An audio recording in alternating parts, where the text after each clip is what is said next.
नमस्कार, नुसाब तक में आप सभी का स्वागत है। मैं हूँ रोहित। इस वक्त हम खड़े हैं ITF ग्राउंड के यहाँ पर और इस वक्त हमारे साथ है सुनील गुप्ता जी। आप सभी को पता होगा सुनील गुप्ता जी जो है वार्ड नंबर 9 से जो काउंसिलर इलेक्शन हुआ था उसमें ये पार्टिसिपेट करे थे और वो वार्ड नंबर 9 से खड़ा हुए थे और वहाँ से वो पराजित हुए थे।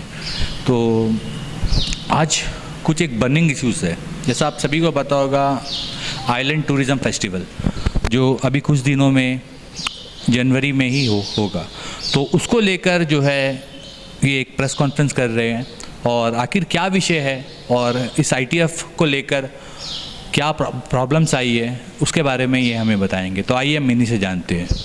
नमस्कार सब मीडिया वासियों और अंडमान के द्वीपवासियों, मैं आपके सामने कुछ प्रश्न पूछना चाहता हूँ अंडमान निकोबार का एडमिनिस्ट्रेशन से, यहाँ के जो पार्टी है BJP और कांग्रेस और हमारे MP साहब है उनसे, और स्पेशली वार्ड नंबर 9 के काउंसलर से, क्योंकि मैं वहाँ से एक हारा हुआ प्रत्याशी हूँ और मेरी ये जिम्मेदारी बनती है कि वहाँ के लोगों का जो प्रॉब्लम और जो भी असुविधाएं हों उसके खिलाफ आवाज़ उठाएं। तो ये मैं कोई एलिगेशन नहीं लगा रहा हूँ। जैसे हर जगह होता है कि एक चीफ मिनिस्टर होता है, एक प्राइम मिनिस्टर होता है और हर एक जगह में एक प्रश्न उनसे पूछा जा सकता है, लेकिन अंडमान निकोबार की स्थिति ऐसी है, अगर आप MP साहब से कोई प्रश्न पूछो तो MP साहब ये बोलते हैं कि मेरे हाथ में कुछ नहीं है, मैं लेटर लिख सकता हूँ, मैं रिक्वेस्ट कर सकता हूँ और मैं आगे कुछ नहीं कर सकता हूँ। तो मेरा ये मानना है कि अंडमान में जब पूरा एडमिनिस्ट्रेशन कंट्रोल करता है तो यहाँ का चीफ सेक्रेटरी एक प्रधानमंत्री की तरह हो गए, एक DC हर एक डिस्ट्रिक्ट का एक चीफ मिनिस्टर का तरह हो गए, तो हम उससे प्रश्न कर सकते हैं। एंड यहाँ में अगर ना MP साहब अकाउंटेबल है तो अकाउंटेबल कौन है? जो अकाउंटेबल है ही इज़ आंसरेबल ऑल्सो, क्योंकि Andaman Nicobar if you see it is under the union territory and controlled by the administration completely with the power given to them by the Constitution of India. So they are accountable to the people of Andaman Nicobar Island and they are answerable to the people of Andaman Nicobar Island. So मैं कुछ प्रश्न लेकर आया हूँ, मैं दोहराना चाहता हूँ, ये एलिगेशंस नहीं है, कुछ प्रश्न हैं। और ये प्रश्न मैंने secretary art and culture, director art and culture, commissioner cum secretary art and culture, director tourism, secretary tourism और ministers, union minister art and culture से प्रश्न किया है ईमेल के द्वारा। तो मैं भी प्रश्न में जाता हूँ। मेरा पहला प्रश्न ये है, what is the total expenditure on ITF 2023 expected और प्लान्ड? ITF 2023 में कितना टोटल एक्सपेंडिचर होगा, इसका क्या ब्यौरा है? प्रश्न number 2, what is the amount in percentage of the total expenditure spent on Islanders including all? यह मतलब है कि आप जो भी, मान लीजिए आप 25 करोड़ ITF में खर्चा कर रहे हैं, उसमें से आइलैंडर के ऊपर कितना खर्चा हो रहा है? जैसे टेंट बनाने वाले आइलैंडर बना रहे हैं उसको कितना दे रहे हैं, आर्ट एंड कल्चर का जो डांस प्रोग्राम करेंगे उनको कितना जाएगा, और जो भागीदारी हैं, जो पार्टिसिपेट कर रहे हैं डायरेक्टली और इनडायरेक्टली, उनको कितना परसेंटेज ऑफ पैसे अंडमान में ही खर्चे हो रहे हैं, ना कि मेनलैंड या बाहर जा रहे हैं। प्रश्न number 3, what is the expected market value and expected tender amount for hiring the event management team? यह सुनने में आया है कि इवेंट मैनेजमेंट टीम को मेनलैंड से टेंडर द्वारा बुलाया गया है, तो इसका बारे में एक्सपेक्टेड मार्केट वैल्यू कितना है और एक्सेप्टेड टेंडर वैल्यू क्या है, और इसका हमें जो भी फिगर है उसका एक एक्सप्लेनेशन दे। Question number 4, why application from local participation invited just 2 weeks before the event? Why no easier method adopted to invite the application like Google Forms और emails etc. अंडमान निकोबार आप जानते हैं ये डिगलीपुर से लेकर कैम्बल बे तक फैला हुआ है, और ये आइलैंड टूरिज्म फेस्टिवल जो हो रहा है ये सिर्फ पोर्ट ब्लेयर के लिए नहीं हो रहा है, ये पूरे द्वीप समूह के लिए हो रहा है। और अगर आप 2 हफ्ते पहले एक application press notice Andaman daily Telegram के द्वारा मंगाते हैं तो ये एप्लीकेशन कब तक डिगलीपुर पहुंचेगा? डिगलीपुर में न्यूज़पेपर आइलैंड पहुंचने में कम से कम 2 से 3 दिन लगता है। निकोबार में पहुंचता ही नहीं है, बहुत से लोगों में घर तक पहुंचता नहीं है न्यूज़पेपर। तो ये ऐसे समय में और ऐसे सिचुएशन में जो लोकल एक ग्रुप है डिगलीपुर का, एक नाचने गाने का बच्चों का ग्रुप इवेंट बनाया, वो कैसे पार्टिसिपेट करेंगे। तो इतना लेट क्यों किया गया, और लेट भी किया गया तो एक इजी, आजकल डिजिटल इंडिया की बात करते हैं तो गूगल फॉर्म बहुत इजी तरीका, एक ईमेल आईडी क्यों नहीं दिया गया जिससे वो एप्लीकेशन पार्टिसिपेट दे सके। और जो एप्लीकेशंस में ये दिया गया कि only registered organisation can apply. अब मेरा ये प्रश्न है, जो आप लोग प्रोग्राम देखते होंगे टीवी में, इंडियन आइडल और सारेगामापा, ये सब में जो बच्चे और जो छोटे मोटे आर्टिस्ट लोग पार्टिसिपेट करते हैं, क्या वो रजिस्टर्ड ऑर्गेनाइजेशन है। अगर आप रजिस्टर्ड ऑर्गेनाइजेशन बोलते हैं तो अंडमान में मान लिया जाए कि 100 ऑर्गेनाइजेशन ऐसे छोटे मोटे जो डांस करते हैं या शौक रखते हैं, गाना गा और भी कुछ छोटा कल्चरल प्रोग्राम का, तो उसमें से कितने रजिस्टर्ड होंगे। और इसका रहने का प्रश्न पूछने का कोई औचित्य नहीं है। मेरे ख्याल से ये ओपन टू ऑल होना चाहिए, उसमें एक सिलेक्शन क्राइटेरिया रखना चाहिए कि हाँ, अगर वो क्वालिटी में आते हैं तो उसको लिया जाए, नहीं तो नहीं लिया जाए। वही no tendering process adopted to hire the local artist. Mainland से जो आर्टिस्ट मंगाते हैं, आप उसके लिए इवेंट मैनेजमेंट टीम को हायर करते हैं, उसके लिए टेंडर करते हैं, और यहाँ से लोकल से जो आप बच्चों को या जो भी ऑर्गेनाइजेशन को हायर करते हो या इनवाइट करते हो, उसके लिए कोई टेंडरिंग प्रोसेस नहीं होता। ऐसा क्यों? What are the steps taken by Andaman Nicobar administration to improve the quality of local artists since last ITF? अगर यह बात आएगा कि अंडमान निकोबार के जो आर्टिस्ट है उनका क्वालिटी कम है, मेनलैंड के बच्चों से कम है, इस मेनलैंड का जो आर्टिस्ट ग्रुप है उससे कम है, इसलिए हम वहाँ का टेंडर करते हैं, अंडमान का टेंडर नहीं करते। तो इन दैट केस पिछला जो ITF हुआ था उससे लेकर आज तक आपने ऐसा क्या स्टेप्स किए हैं, मेनलैंड से कोई एक्सपीरियंस ट्रेनर को मंगाए हैं या कोई भी ऐसा स्टेप किया जिससे अंडमान का जो क्वालिटी ऑफ स्टैंडर्ड है यहाँ के आर्टिस्ट का इम्प्रूवमेंट के लिए, ये भी बताएं। Why the islanders are charge so high amount for the stalls in ITF instead of free allotment.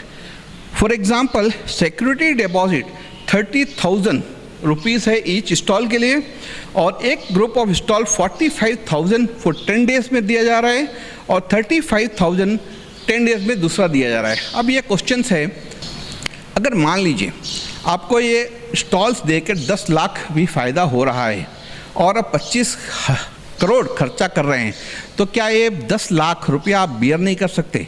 और जहाँ में सेंट्रल गवर्नमेंट मुद्रा का लोन दे रही है विथआउट एनी कोलेट्रल और एनी डिपॉजिट या एनी सिक्योरिटी, वहाँ में क्या आप स्टॉल 30,000 की रुपीज़ मांग रहे हो आप स्टॉल के लिए? क्या इतना हमारे पास पैसे की कमी है, या हम अंडमान निकोबार के लोगों को जो आइलैंडर है उसको विश्वास नहीं कर रहे हैं?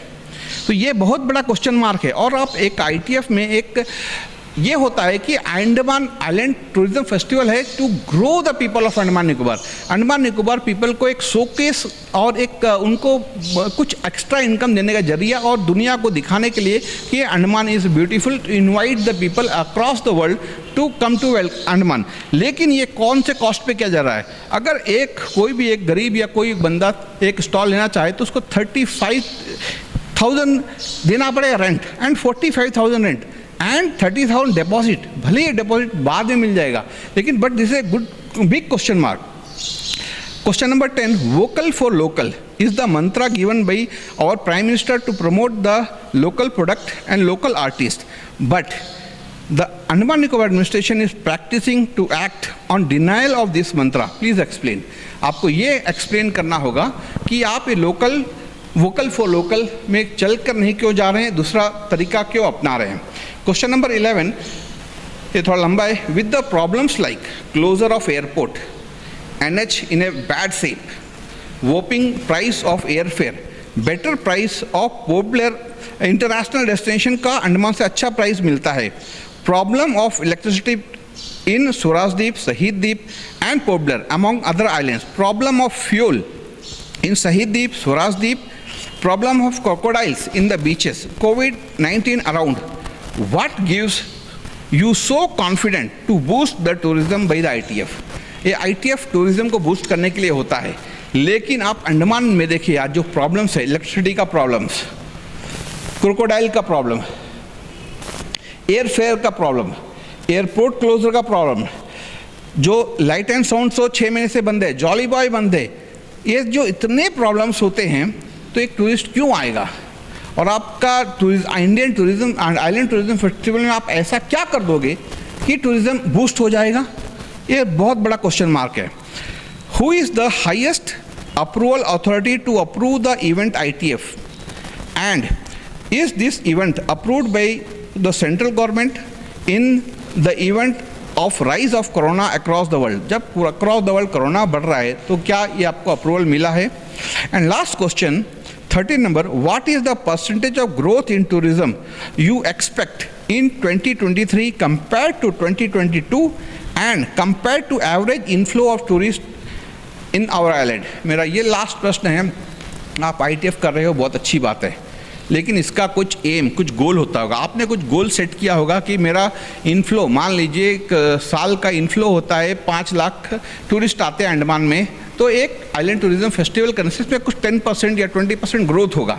तो ये आपको अंडमान निकोबार के पब्लिक को बताना पड़ेगा कि what is the goal of ITF 2023, क्योंकि इसका ऑर्गेनाइज करने के बाद अंडमान में जो टूरिस्ट का इनफ्लो होगा वो किस हद से बढ़ेगा और कितने पर जो टूरिस्ट से रिलेटेड बंदे हैं टूरिज्म से, उसका इनकम में क्या ग्रोथ होगा। Thank you. ये मेरा क्वेश्चंस था, एलिगेशंस नहीं था।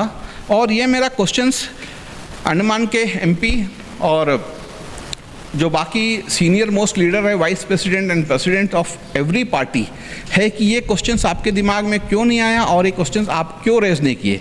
And again my this questions again specially to the councillor of ward number 9 कि ये क्वेश्चन आपके दिमाग में क्यों नहीं आया कि आप पूछे।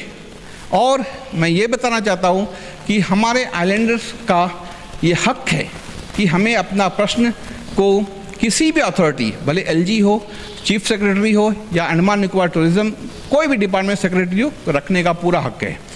धन्यवाद। आप कोई प्रश्न पूछ सकते हैं। सर, हम आपसे ये पूछना चाहते हैं कि देखिए, कोविड के दौरान अभी करीबन अभी जो है कोविड यहाँ पर इतना नहीं है, और अभी जो है यहाँ पर ITF, अगर ITF ग्राउंड में होगी आइलैंड टूरिज्म फेस्टिवल, इससे आपको क्या दिक्कतें हैं सर यहाँ पर? जो मैंने जैसे स्टार्ट पे ही कहा था कि ये एलिगेशंस नहीं है। अगर ITF हो रहा है तो मुझे पूरा विश्वास है कि अंडमान निकोबार गवर्नमेंट ने ये प्रोटोकॉल्स और किस तरीके से किया जाए ताकि ये कोरोना जो है स्प्रेड ना हो, उसका पूरा तरीका ध्यान रखा होगा और रखना भी चाहिए। लेकिन ये क्वेश्चन मुझे आंसर करने से पहले अंडमान निकोबार का डायरेक्टर या secretary art and culture and tourism को आना चाहिए मीडिया के पास, और पब्लिक को एक्सप्लेन करना चाहिए कि उनका क्या प्लान है, प्लान ऑफ एक्शन क्या है। मान लीजिए यहाँ पे बहुत, क्योंकि ये 2 साल बाद ITF हो रहा है, तो एक्सपेक्टेड है कि लोगों का ज़्यादा भीड़ यहाँ पे उमड़ के आएगी।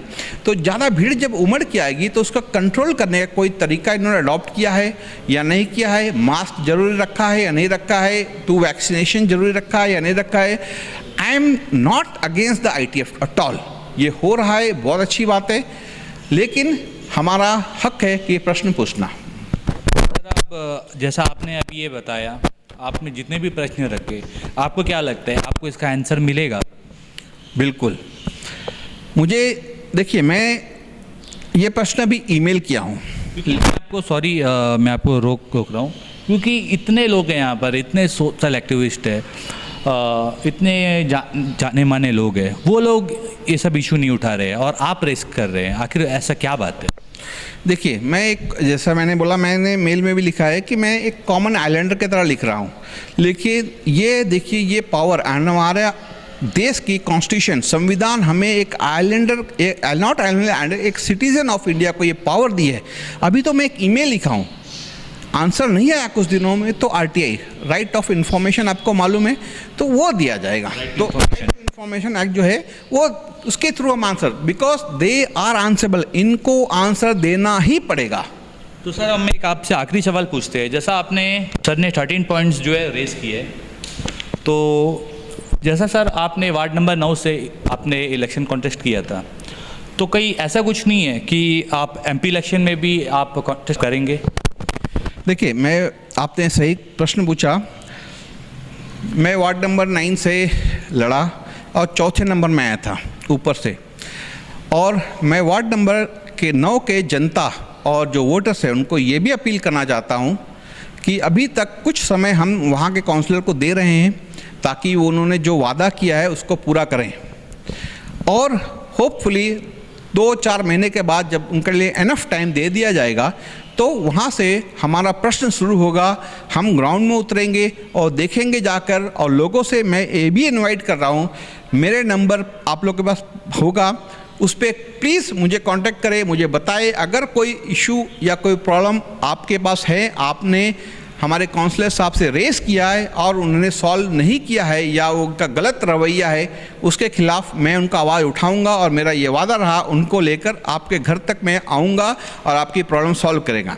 जहाँ तक आपने ये पूछा 2024 का एमपी का इलेक्शन, देखिए एमपी का इलेक्शन हमारे देश का कोई भी सिटीजन जहाँ कहीं भी हो, कहीं भी लड़ सकता है जाकर।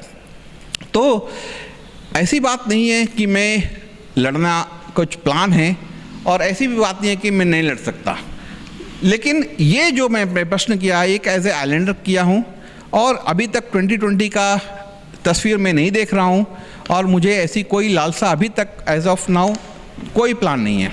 बहुत बहुत धन्यवाद सर हमसे बात करने के लिए। और जैसा हम आपको दिखाएंगे कि सर ने जो है जो ये 13 पॉइंट जो रख किए हम आपको दिखाएंगे भी, और आप इसमें कमेंट्स कर बताइए कि इसमें आपकी क्या राय है।